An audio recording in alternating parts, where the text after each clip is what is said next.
여러분 모두 안녕하세요. 저는 서울 강남에 살고 있는 40대 초반의 여성으로 6개월 전 11년 동안 살던 남편과 이혼하고 자유의 몸이 되었습니다. 제가 남편과 이혼을 하게 된 이유는 아주 기가 막힌 것이었죠. 암에 걸려 아픈 시어머니를 병관하며 다 낫게 만들어 놓자 남편놈과 시어머니가 뻔뻔하게 저를 배신해버렸으니까요. 남편놈이 능력 있는 상간녀와 만난다는 소리에 시어머니가 직접 나서 남편과 저를 이혼시키려 한 것도 모자라 남편놈과 시어머니는 저의 재산까지 노리고 있었거든요. 하지만 제가 당하고만 있을 사람이 아니었습니다. 그런 남편놈과 시모를 향해 아주 제대로 된 복수를 해주었으니까요. 그래서 전 나중에 남편놈과 시어머니가 쫄딱 망하는 모습까지 제 두 눈으로 직접 확인할 수 있었습니다. 사실 남편이며 시어머니며 저의 관계가 처음부터 나빴던 것은 아니었습니다. 결혼 전부터 시어머니는 집안에 참한 능력 있는 며느리가 들어온다고 저를 무척 좋아하셨거든요. 저는 남편과 결혼 전 대기업을 다니고 있었고 대학도 명문대를 나온 입장이라 조건적으로 보면 나름 괜찮은 입장이었으니까요. 남편도 명문대를 나와 대기업에 다니고 있으니 시어머니 입장에서는 잘 어울린다고 생각했던 것 같아요. 게다가 남편과는 지인의 소개로 만나 연애 결혼을 한 탓인지 남편과의 사이도 무척 좋았습니다. 그래서 결혼 후에도 딱히 힘든 것은 없었어요. 시아버지께서는 제가 남편과 결혼하기 몇 년 전 지병으로 돌아가셨고 딱히 남편에게 다른 형제가 있는 것도 아니라 제가 시댁에 신경 써야 할 사람은 시어머니 한 사람밖에 없었거든요.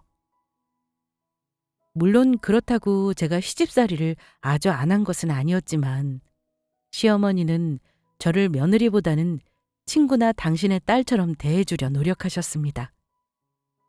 그래서 저도 그런 시어머니가 좋아 따르게 되었고요. 그리고 남편도 저를 많이 사랑해주고 가정적이라 속썩이는 일도 없었죠. 어떻게 보면 나름 완벽한 결혼 생활이라 할 수 있었습니다. 하지만 그런 완벽한 결혼 생활에 갑작스레 큰 불행이 닥치고 말았습니다. 제가 남편과 결혼하고 4년쯤 흘렀을까. 저희 시어머니께서 점점 몸이 아프고 컨디션이 안 좋아지셔서 건강검진을 받게 되었는데 위암 3기라는 판정을 받게 된 것이죠. 그래서 집안 전체가 초상집으로 바뀌고 말았죠. 하지만 남편이며 저며 이대로 시어머니를 포기할 수는 없었습니다. 저희 부부는 어떻게든 시어머니를 살리기 위해 노력했어요. 수소문에 위암 수술을 잘한다는 병원을 알아보고 위암 환자들에게는 어떤 음식이 좋고 조심해야 하는 것이 무엇인지 공부를 하며 시어머니의 수술 날짜를 잡게 되었습니다. 그리고 전 그 사이 큰 결단을 내립니다. 회사를 관두고 시어머니의 간병을 제가 하기로 마음을 먹은 것입니다. 물론 그동안 쌓은 경력이 아깝긴 했지만 저도 그동안 일을 하느라 오랫동안 쉬지 못해 지친 면도 있고 안 그래도 회사를 관두고 조금 쉬는 것을 고민하고 있었거든요. 그러니 어차피 회사를 관두는 것에 대해 고민했던 거 정말로 회사를 정리하고 시어머니 간병에 힘쓰자는 생각이었어요. 아무것도 안 하고 그냥 시어머니를 보내게 되면 제가 너무 후회할 것 같았거든요. 그런 제 모습에 남편이며 시어머니며 많이 고마워했고요. 여보, 정말 고마워. 엄마 간병하는 거 내가 해야 할 일인데 당신한테 맡기는 것 같아서 미안하고. 아니야. 당신은 우리 집 가장이고 당연히 계속 회사 다녀야지. 각자 자리에서 자기가 잘할 수 있는 일을 하면 된다고 생각해. 그리고 며느리도 자식이라고 했다고. 그렇게 따지면 나도 어머니 자식인데 당연히 내가 어머니 간병해도 된다고 봐. 여보, 내가 앞으로는 당신한테 더 잘할게. 내가 무슨 복으로 당신처럼 좋은 사람을 아내로 두게 된 건지 모르겠어. 당신 은혜 내가 평생 잊지 않고 두고두고 갚을게. 부부끼리 그런 말이 어디 있어. 우리 같이 힘내보자. 어머니 분명 암 이겨내고 훌훌 털고 일어나실 수 있을 거니까. 그래. 그런데 제가 시어머니를 간병하며 그나마 다행이라면 남편과 제 사이에 아이가 없다는 것이었어요. 결혼 후 아이를 가지기 위해 병원에 가보기도 하고 노력을 안 해본 것은 아니었지만 이상하게 아이가 생기지 않더라고요. 그래서 남편과 저는 어느 정도 마음을 비우며 자연적으로 아이가 생기면 좋을 일이지만 아이가 생기지 않는다고 해도 나름의 인생을 즐기며 살기로 약속을 한 상태였습니다. 고맙게도 그런 저희 마음을 시어머니께서 이해해 주셨고요. 하지만 지금은 어떻게 보면 아이가 없는 게 다행이라는 생각이었습니다. 만약 저와 남편 사이 아이가 있었다면 시어머니 병간호는 꿈도 꾸지 못했을 테니까요. 그러나 아픈 사람을 간병한다는 것은 생각보다 쉬운 일은 아니었습니다. 아픈 사람을 간병하는데 밤낮이 없는 데다 옆에서 간병을 하다 보면 저 스스로가 저를 돌보지 못하다 보니 몸이 축나며 병이 나기도 했으니까요. 그렇다고 해서 전 시어머니의 간병하는 것을 포기하지 않았습니다. 그럴 작정이었다면 처음부터 시작도 안 했을 테니까요. 하지만 시어머니는 몸이 많이 아파서인지 마음이 많이 약해진 상태였고 수술을 하고도 계속된 치료와 함께 큰 차도 없이 시간이 길어지니 점점 지쳐가시는 것 같았습니다. 그래서인지 어머니는 어느 순간부터 자포자기한 심정으로 지내시는 것 같았어요. 제가 아무리 어머니에게 힘을 북돋아 주려고 해도 소용이 없었죠. 그러던 어느 날, 그날은 시어머니와 항암 치료를 하고 암 요양병원에 입원한 날이었는데 새벽에 일어나 보니 시어머니께서 우두커니 앉아 창밖을 바라보고 있는 것이었어요. 그래서 전 그런 시어머니를 향해 조심스레 물었죠. 어머니, 왜 안 주무시고 일어나 계세요? 오늘 항암하느라 힘드셨을 텐데 잘 쉬셔야죠. 소영아, 미안한데 나 지금 바닷가 좀 데려다 다오. 네? 어머니, 이 늦은 밤에 바닷가는 왜요? 소영아, 네가 나 죽는 것 좀 도와줘. 내가 죽으면 어떻게 죽는 게 좋을까 생각해봤는데 바닷가에 빠져 죽는 게 그나마 가장 좋을 것 같아. 이렇게 사는 거 너무 고통스럽고 매일이 지옥이다. 치료도 이젠 다 지겹고 너무 지쳐서 살고 싶지가 않아. 그만 편하게 가고 싶어. 너도 나 간병하느라 이렇게 고생하고 있고 집에 혼자 있는 태준이도 고생일 테고 이렇게 가족들 피해주며 고생시키느니 이제 그만 살아도 될 것 같다. 그러니까 나 죽는 것 좀 도와줘. 어머니, 그게 무슨 말씀이세요? 아직 어머니 충분히 젊으시고 살 날도 많이 남았는데 악착같이 어떻게든 사셔야죠. 저는 어머니 제 친엄마라고 생각하고 살았는데 어머니 떠나면 저는요. 그리고 남편은 또 어떻게 하라고요? 어머니 그렇게 보내고 나면 남편이랑 저랑 편히 살 수 있을 것 같아요? 어머니, 그렇게 떠나면 가족들이 얼마나 슬퍼할지 생각해 보셨냐고요. 남편도 남편이지만 저도 어머니 그렇게 쉽게 못 보내드려요. 그러니까 저희에게 정말 미안한 거라면 자식들 위해서라도 어떻게든 사세요. 그까지 암 이겨내시고 훌훌 털고 일어나시라고요. 사람 인생 한 치 앞도 알 수 없는 거고 다 나을 수도 있는 건데 이제와 포기하면 너무 아깝잖아요. 그러니까 어머니, 저희 해볼 수 있는 데까지 해봐요. 제가 계속 어머니 곁에 있어 드릴게요. 소영아, 내가 이러고 정말 살아도 되겠어? 내가 이러고도 살 자격이 있냐고. 그럼요, 당연하죠, 어머니. 무조건 살 자격 있으세요. 그러니까 사세요. 소영아, 고맙다. 내가 정말 힘내볼게. 너희들 봐서라도 포기하지 않을게. 네, 어머니, 꼭 그러세요. 꼭 힘내주세요, 어머니. 그날 시어머니와 저는 꼭 부둥켜 안고 펑펑 울었습니다. 그리고 그때부터 시어머니는 힘을 내 다시 치료를 받기 시작했어요. 그래서인지 시어머니의 상태가 호전되기 시작했습니다. 가족 모두에게 시어머니가 살 수 있다는 희망이 생긴 것이죠. 그러나 좋은 일이 있으면 나쁜 일이 있듯 저에게도 슬픈 일이 찾아왔습니다. 저희 외할머니께서 갑자기 돌아가신 것이죠. 외할머니는 나이가 있으셔서 돌봐줄 사람이 필요해서 저희 부모님 집에서 지내고 계셨는데 주무시다가 새벽에 떠나신 것 같았어요. 다행이라면 돌아가신 할머니 표정이 굉장히 편안해 보이셨다고 했는데 고통 없이 편히 돌아가신 것 같아 조금은 위안이 되었습니다. 하지만 시어머니 간병에 신경 쓰느라 한동안 외할머니 얼굴을 보지 못한 저에게는 가슴 아픈 일이었어요.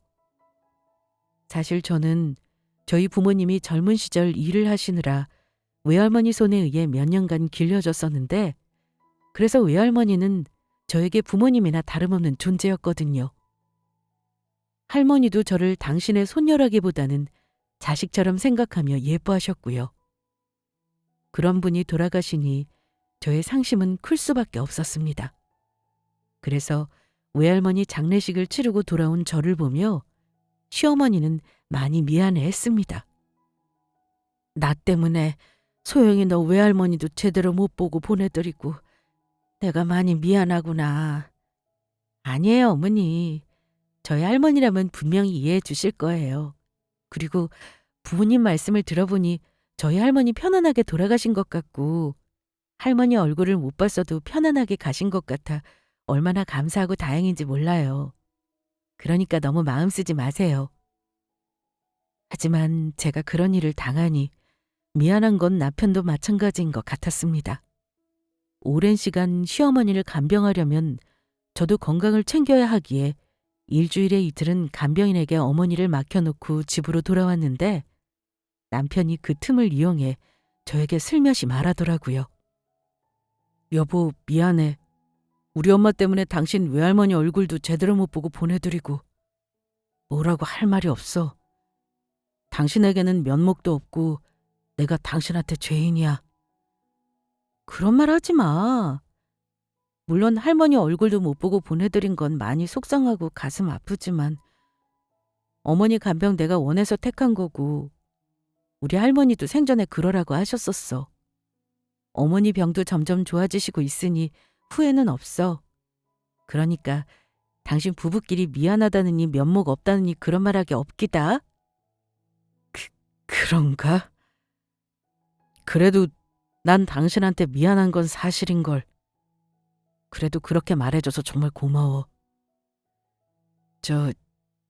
그런데 여보, 당신 외할머니 장례식장에서 여기저기 사람들이 말하던데 외할머니께서 돌아가시면서 당신한테 아파트 하나 남겼다는 거 진짜야? 당신도 알지? 우리 부모님 젊으셨을 때 한창 바쁘셔서 내가 한동안 우리 할머니 손에 의해 길러진 거. 할머니는 나한테 어찌 보면 부모님과 같은 존재였고 할머니도 나를 자식처럼 생각하면서 다른 손주들보다 많이 예뻐하셨거든. 그래서 할머니가 우리 부모님이랑 살기 전 혼자 사시던 아파트를 나한테 물려주신 것 같아. 다른 엄마 형제들도 어차피 재산 물려줄 만큼 물려줬고 우리 부모님이 할머니 돌아가시기 전까지 모셨던 터라 나한테 그 아파트 물려준다고 했을 때도 아무 불만이 없었고 할머니가 나한테 남기신 유언장 보니까 내가 가지고 있다가 꼭 필요할 때 쓰라고 하시더라고. 그런데 그건 왜? 그냥 아무리 예뻐하는 손녀라고 해도 그 아파트가 한두 푼 하는 것도 아니고 강남에 엄청 비싼 아파트라고 알고 있어서 당신 외할머니가 당신 많이 예뻐하셨나 보다 생각이 들어서 그래서 궁금해서 물어봤던 거야. 그렇구나. 그래서 나도 우리 외할머니가 주신 아파트 잘 지키려고. 할머니가 지내던 곳이라 나한테 특별한 의미도 있고 해서. 그래, 당신 말이 맞다. 당신 말 들어보니 그 아파트 정말 잘 지켜야겠다. 그 후에도 전 시어머니를 열심히 간병하며 도와드렸습니다. 바쁘지만 저희 부모님에게도 더욱 신경 써드리게 되었고요. 외할머니를 그렇게 보내고 나니 소중한 사람들이 곁에 있을 때 더 잘해야겠다는 생각이 들었거든요. 그래서 그 후 시어머니와 저는 거의 한 몸처럼 붙어 다녔습니다. 그렇게 시간이 또 흐르게 되었고 5년이란 시간이 흐른 뒤 그런 저의 정성을 하늘에서도 알아주신 것인지 저희 시어머니는 기적적으로 암이 전부 나으며 완치 판정을 받게 되었습니다.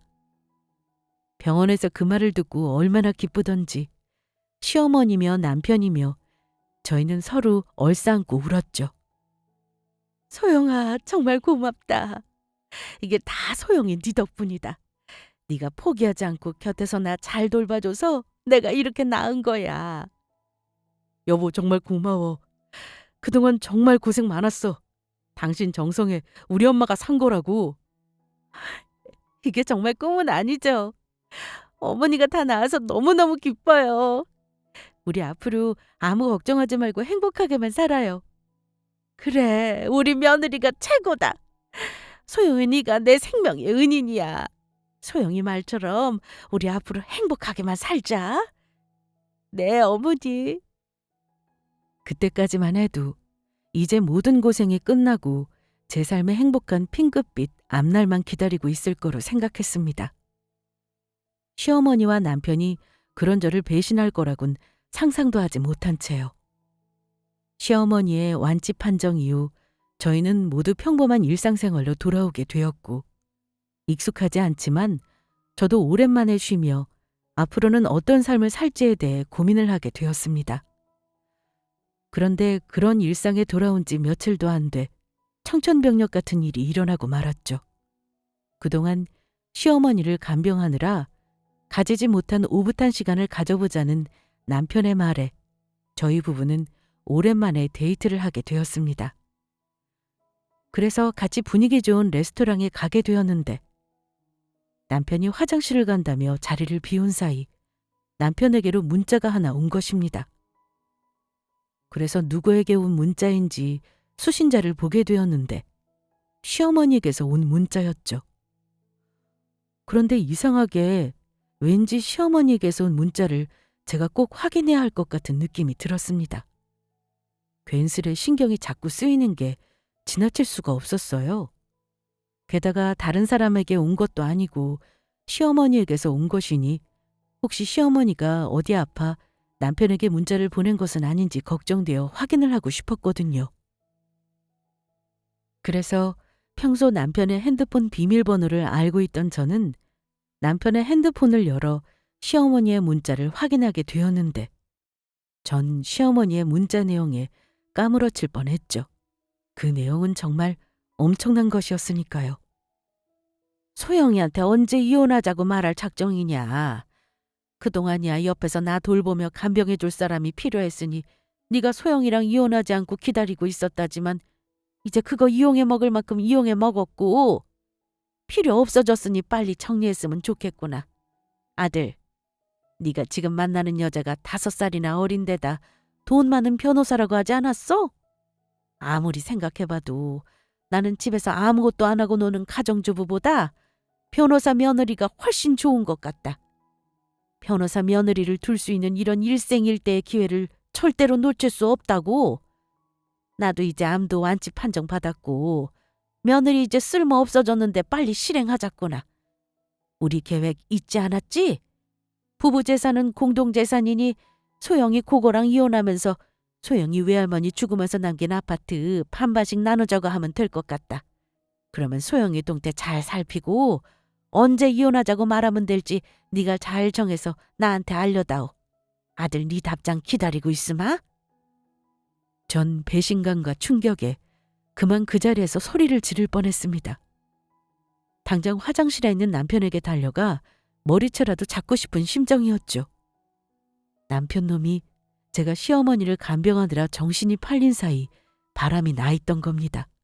그리고 문자 내용으로 보아 저희 시어머니도 그 사실을 알고 있으면서 저에게 숨겨놨던 것도 모자라 본인이 몸이 다 나으면 저와 이혼시키고 그 상간녀와 남편을 결혼시킬 계획까지 미리 세우고 있던 것 같았습니다. 상간녀가 저보다 돈 잘 벌고 능력 있는 변호사라는 이유로요. 그것도 모자라 저와 남편을 이혼시키면서 저희 외할머니가 남겨주신 저의 재산까지 넘보고 있었던 겁니다. 저는 배신감에 몸이 떨려왔습니다. 그리고 시어머니와 남편을 도저히 용서할 수가 없었죠. 힘들게 시어머니를 간병해왔는데 그 대가가 배신이었으니까요. 시어머니며 남편이며 인간이라면 도저히 할 수 없는 일을 저에게 저지르려 하고 있던 겁니다. 하지만 일단 전 그날 분노를 꾹꾹 누르며 남편이 저와 이혼할 계획이란 사실을 모르는 척 넘어갔습니다. 너무 화가 나니까 사람이 침착해지더라고요. 당장 화내기보다 앞으로 시어머니와 남편의 동태를 살피며 제가 대응해 나가는 방법을 찾는 게 더 현명한 방법이란 생각이 들었거든요. 하지만 제가 정신을 차릴 새도 없이 더욱 황당한 일이 벌어졌습니다. 살려줬더니 보따리 내놓으라는 것도 아니고 시어머니가 저에게 할 말이 있다며 저희 집에 찾아와 남편과 이혼하라며 당당하게 요구해왔던 겁니다. 그동안이야 소영애 네가 상처받을까 봐 말하지 않고 참고 있었는데 더는 안 될 것 같다. 우리 태준이 사랑하는 여자 생겼다. 그것도 너처럼 집에서 노는 백수가 아니라 능력 있고 돈도 많은 변호사로. 그러니까 두말하지 않으마. 좋게 말할 때 네가 그만 물러나라. 여보, 정말 미안해. 내 사정이 그렇게 됐어. 나 우리 지연이 정말 사랑하고 없으면 못 살 것 같아. 그러니까 그만 당신이 나랑 헤어져줘라. 지금 두 사람 다 뭐라고 하는 거예요? 지금까지 어머니 아플 동안 실컷 병관하며 부려먹다가 단물 다 빨아먹고 필요 없어졌으니 지금 나보고 그만 꺼지라는 건가요? 당신들이 그러고도 인간이야? 양심이 있냐고! 네가 어떻게 우리를 말하고 욕하든 상관없다. 막말로 예전이야 네가 명문대 졸업에 대기업 다니는 잘나가는 직장인이라 내 며느리를 마음에 들었지만 지금은 아무것도 안 하고 노는 백수 아니냐. 입장 바꿔 너라도 백수 며느리보다 잘나가는 돈 많은 변호사 며느리가 더 좋지 않겠어? 물론 네가 날 그동안 병건해준 건 정말 고마운데 내가 시켜서 한 것도 아니고 네가 스스로 원해서 한 거 아니었니? 그러니까 우리 그만 태준이랑 이혼하라고. 그리고 이건 확실히 넘어가야 할 것 같아서 말하는데 너도 알겠지만 부부 재산은 공동으로 권리 있는 거 알지? 그러니까 이혼하게 되면 소영의 네가 네 외할머니한테 받은 재산도 우리 태준이랑 나눠 가자 한다는 거 잊지 말고. 내 말 뜻 무슨 말인지 알겠지? 여보, 우리 엄마 말 잘 들었지? 나랑 이혼하면서 당신 외할머니 아파트 절반 꼭 나한테 줘야 해. 당신이 원하면 내가 재산 분할하면서 위자료도 줄 테니까 걱정 말고. 그래도 나는 남는 장사라 손해볼 게 없거든. 그리고 어차피 이렇게 밝힌 마당이니까 솔직히 말하는 건데 나도 능력 없는 백수 마누라보다는 능력 있고 돈 많은 변호사 아내가 훨씬 좋다고. 이것들이 진짜 지금 누구 보고 백수라고 하는 거야? 내가 누구 때문에 일을 관뒀는데. 저 어머니 간병하려고 회사까지 관둬서 직장 없어진 거예요. 그런데 이제와 나보고 물러나라고? 야, 이 거지 같은 것들아! 저는 앞에 있는 찻잔의 물을 남편과 시어머니를 향해 부어버렸죠. 그러자 순간 남편이며 시어머니 놀라 집 밖으로 도망을 치더라고요. 하지만 도망치는 와중에도 시어머니는 웃으며 본인 할 말을 잊지 않았습니다. 네가 이렇게 해도 우리 아들이랑 이혼은 해야 할 거다. 내가 꼭 그렇게 만들 거니까. 그러니까 우리 아들이랑 이혼하면 네 외할머니 아파트 나눌 준비나 잘하고 있거라. 여보, 당신 화나니까 정말 무섭다. 당신 지금 많이 화난 것 같으니까 나는 당분간 엄마네 집에서 지낼게. 나중에 봐. 저는 시어머니와 남편을 도저히 용서할 수가 없었습니다. 물론 이미 남편이 바람피운 사실을 알았을 때부터 이혼을 할 결심을 하고 있었지만 두 사람의 검은 속내에 그냥 이혼을 해주겠다면 안 되는 생각이었죠. 저는 배신한 시어머니와 남편을 제대로 된 참교육을 시켜주고 갈라설 작정이었거든요. 게다가 전 두 사람의 행동에 비웃을 수밖에 없었습니다. 남편이며 시어머니가 모르고 있는 중요한 사실 하나가 있었거든요. 유산으로 상속받은 재산은 아무리 부부라고 해도 나눠 가질 수 없다는 것이었죠. 유산은 상속받은 상속인에게만 권리가 있었거든요. 하지만 그 사실을 알 리 없는 남편과 시어머니는 그저 저희 외할머니가 저에게 남기신 재산을 보고 눈이 뒤집혀 아무 생각 없이 일을 벌인 것이었죠. 저와 이혼하며 제 재산도 빼앗고 변호사 며느리를 얻을 수 있다는 생각에 말이에요. 그리고 사실 저는 그동안 시어머니와 남편에게 밝히지 않은 비밀도 하나 있었습니다. 저희 외할머니가 돌아가시면서 저에게 아파트만 남긴 것이 아니었어요. 외할머니는 떠나시면서 가지고 있던 주식도 저에게 얼마 남기셨는데 몇 년 사이 주식 가격이 몇 배로 오른 것이었습니다.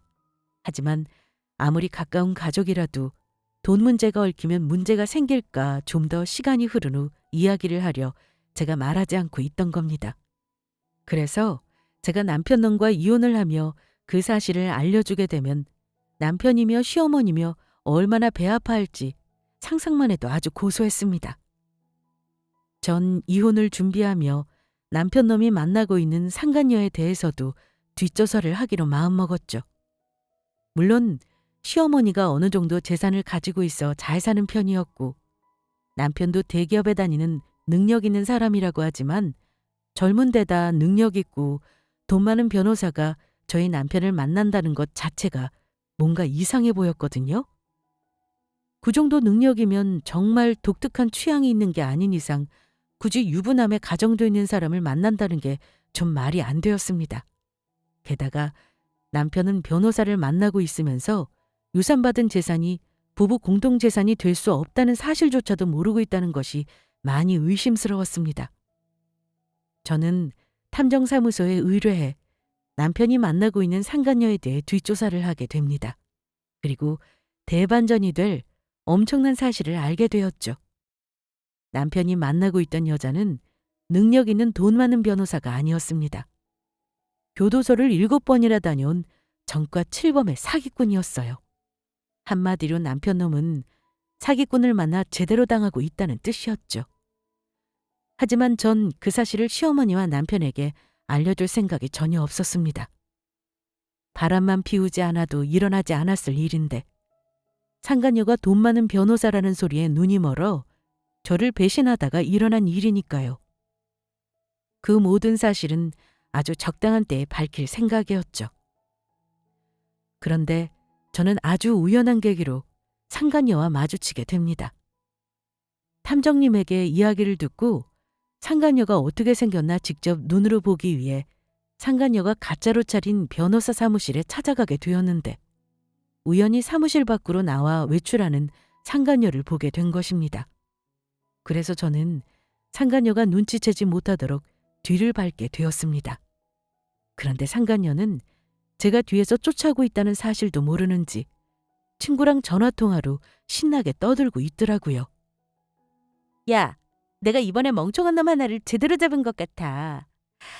내가 돈 많은 변호사라니까 글쎄 암투병한 지 엄마 병간호한 마누라를 버리겠다고 하지 뭐야? 게다가 그놈 엄마는 자기 병수발했던 며느리까지 버리고 날 며느리로 받아들이겠단다. 그러면서 그 멍청한 놈 엄마라는 인간이 본인도 쉬운 선택 아니었다면 나한테 생색까지 내더라?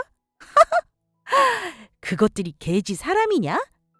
나도 내 남편이 암투병한 엄마 병간호에서 낫게 해줬으면 평생 모시고 떠받들고 살겠다. 나도 들으면서 저것들이 사람인가 싶었다니까? 아무튼 잘 됐어. 공들이느라 시간 오래 걸리긴 했지만 이번에 아주 제대로 한탕할 수 있을 것 같으니까. 내가 나중에 작업 다 끝나면 맛있는 거 사줄 테니까 그때 보자고. 상간녀는 남편과 시어머니를 이용해 한탕할 생각에 들떠 있는 듯 보였습니다. 게다가 상간녀가 보기에도 남편과 시어머니가 한심했는지 두 사람을 욕하고 있어요. 그런데 상간녀가 사기꾼이라는 사실을 알지 못하는 남편과 시어머니는 이제는 둘이 합세해 저를 이혼시키려고 갖은 노력을 다하더라고요. 남편에게서 문자로 정말 상식밖의 연락을 받게 되었으니까요. 당신이 나랑 빨리 이혼할 수 있게 도와주려고 내가 직접 바람피운 증거 보낸다. 엄마가 이렇게 해야지 당신이랑 나랑 이혼할 결심이 설 거래.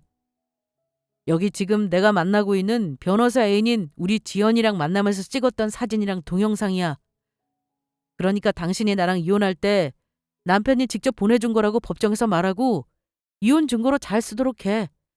이렇게 당신 이혼하는 것까지 신경 써주는 나 정말 좋은 남편 아니야? 그러니까 우리 피차 구차하게 굴지 말고 갈라서도 아름답게 갈라서자. 내 말 무슨 뜻인지 알겠지? 그러면 당신 답장 기다리고 있을게. 남편이 보낸 사진과 동영상은 상간녀와 만나서 정답게 밥을 먹고 데이트를 하며 여행을 가며 논 바람을 피우고 있는 사진과 동영상들이었습니다. 지 마누라는 자기 엄마 간병하느라 고생할 때 자기는 혼자 상간녀와 신나게 놀고 있었던 거죠.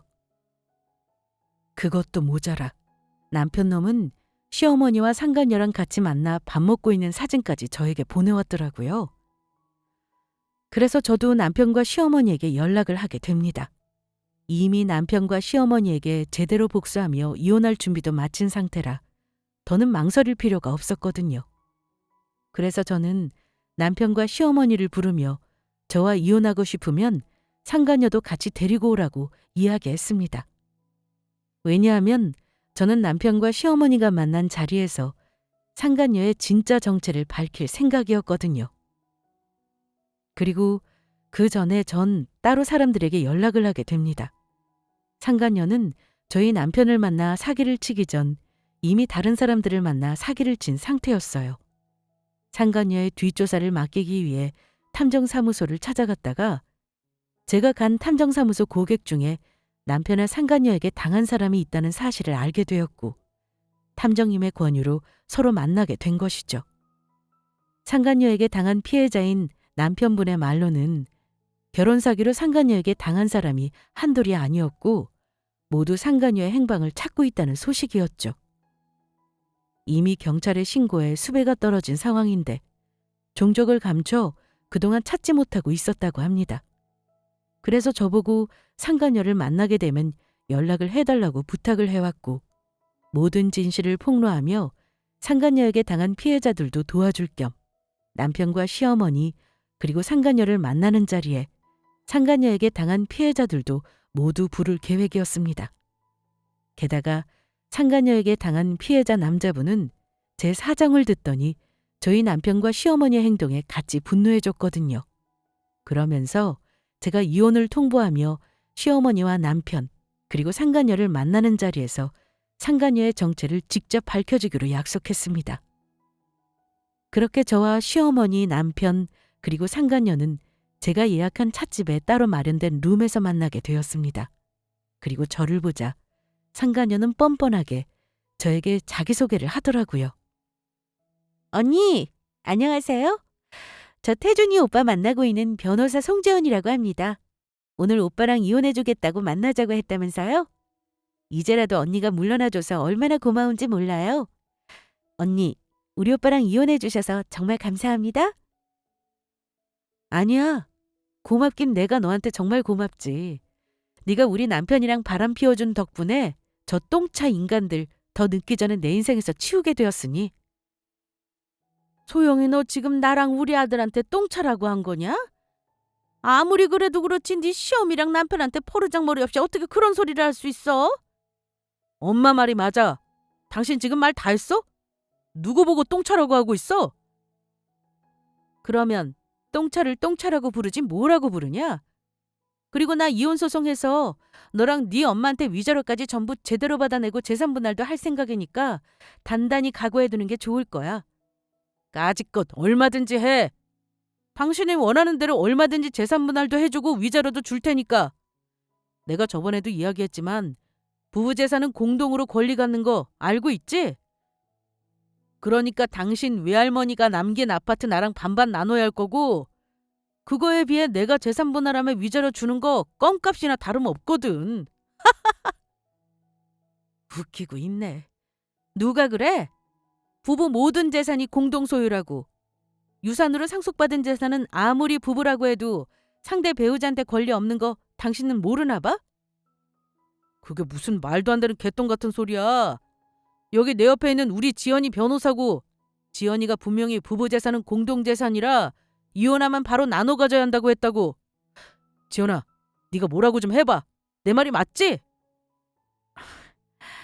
우리 오빠 말이 맞아요. 나 변호사고 법은 누구보다 내가 잘 알고 있다고요.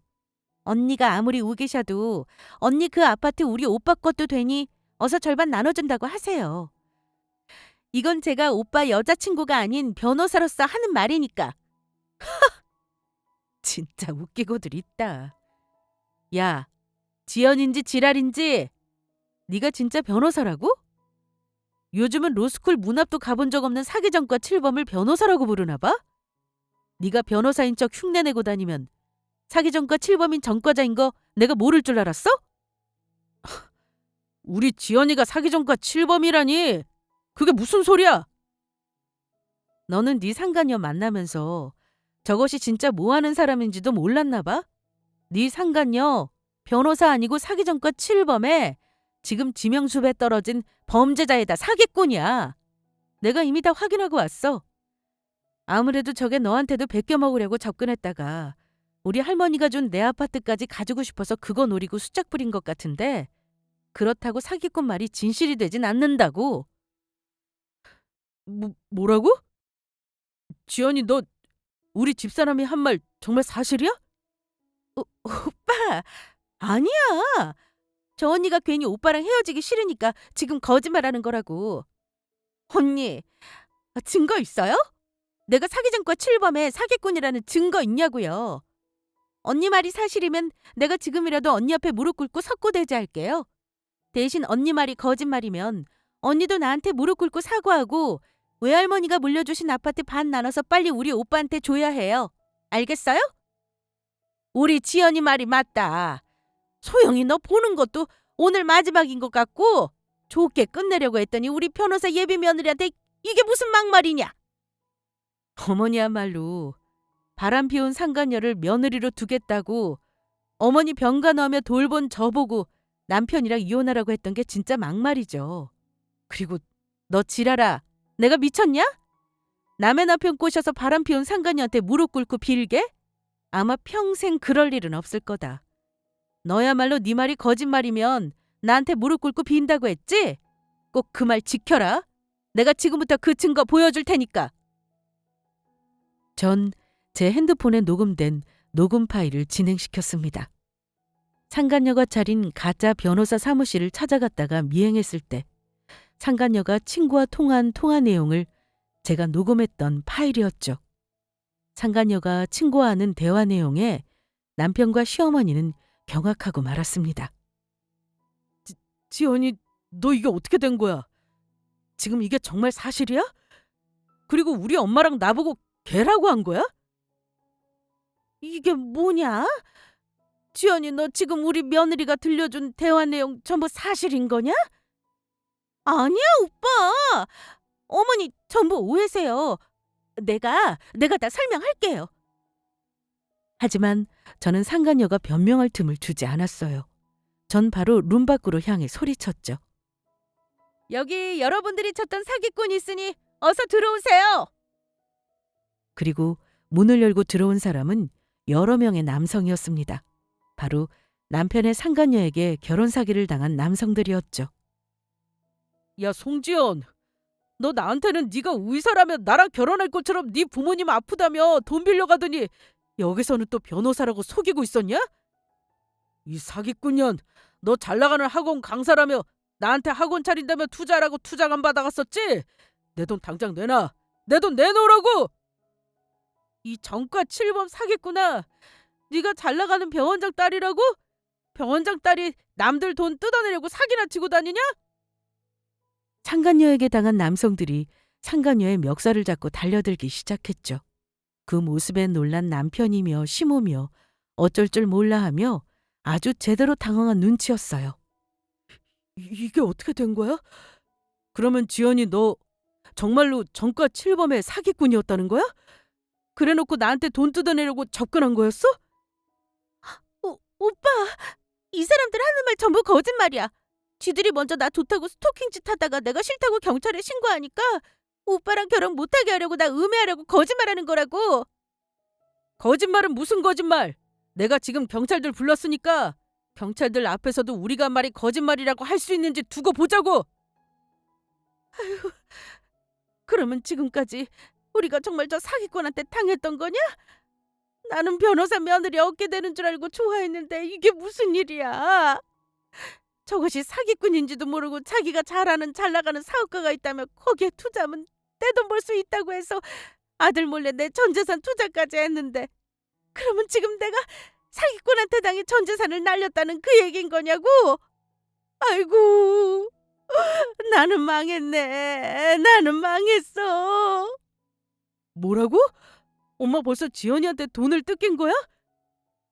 나도 사실 지연이가 투자라고 해서 엄마랑 집사람 몰래 대출까지 받아서 투자했단 말이야. 아들, 이를 어쩌면 좋으냐. 우리 재산 전부 저 사기꾼년한테 털리고 너는 이혼까지 당해서 재산 분할까지 해주게 생겼으니 우리는 정말 망했다. 완전 쫄딱 망했다고. 아니야. 이건 절대로 현실이 아니야. 이건 꿈일 거야. 이럴 수 없다고. 그제야 남편과 시어머니는 정신이 돌아온 것인지 갑자기 저를 붙들고 매달리기 시작했습니다. 소영아, 우리가 전부 잘못했다.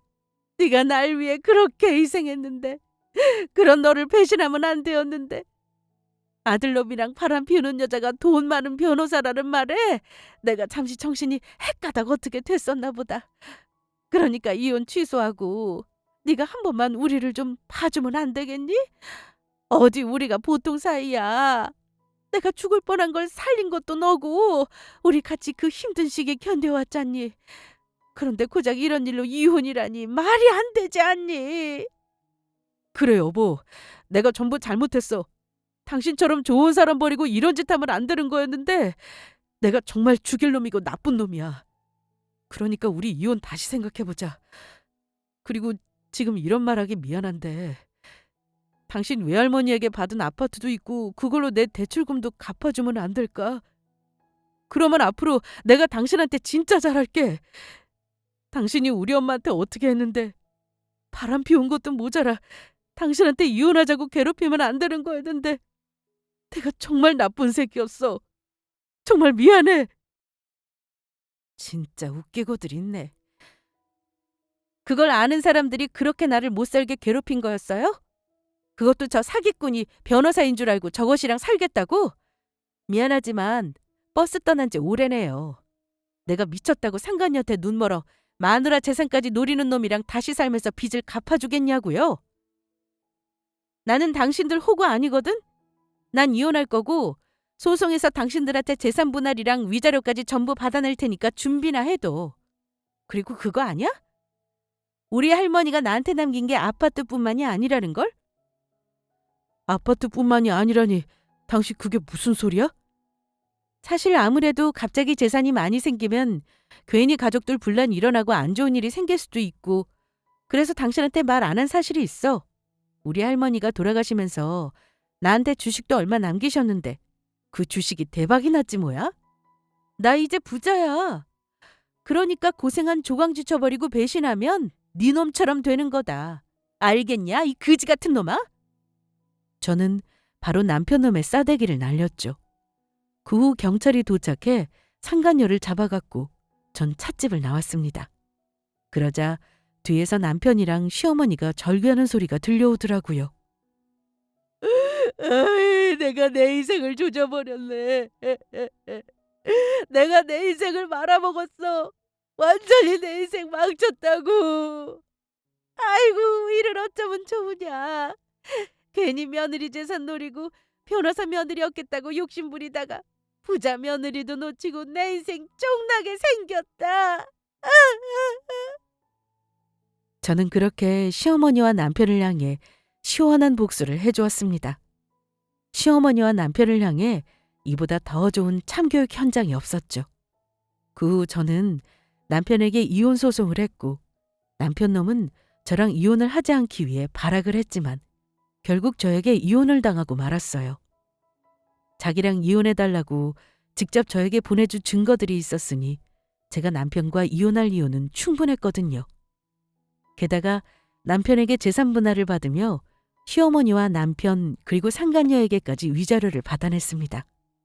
남편 놈은 본인이 상간녀에게 사기당해 대출받은 대출금을 저에게 같이 갚자며 뒤집어 씌우려고 했지만 법원에서 남편이 저랑 의논 없이 혼자 몰래 지운 채무라 저에게는 책임이 없다며 전부 남편 보고 갚으라고 했습니다. 그렇게 저와 남편은 깔끔하게 남남이 되었어요. 그런데 몇 달 후 저는 아주 뜻밖의 연락을 받았습니다.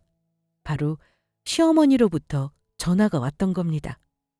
상간녀에게 사기를 당한 것과 돈 많은 며느리인 저를 본인의 실수로 잃었다는 충격으로 힘이 들었는지 시어머니는 암이 다른 곳으로 전이되며 재발했다는 소식이었죠. 시어머니는 뻔뻔하게 아픈 자신을 돌봐달라며 자기랑 남편 놈을 살려달라고 애원하더라고요. 그래서 전 다시 한번 전화하며 그때는 스토킹으로 경찰에 신고해버리겠다고 말했어요. 그런데 전화 끊기 전 시어머니의 말을 들어보니 시어머니며 남편이며 상간녀에게 뜯긴 돈을 찾기는 어려워 보였습니다.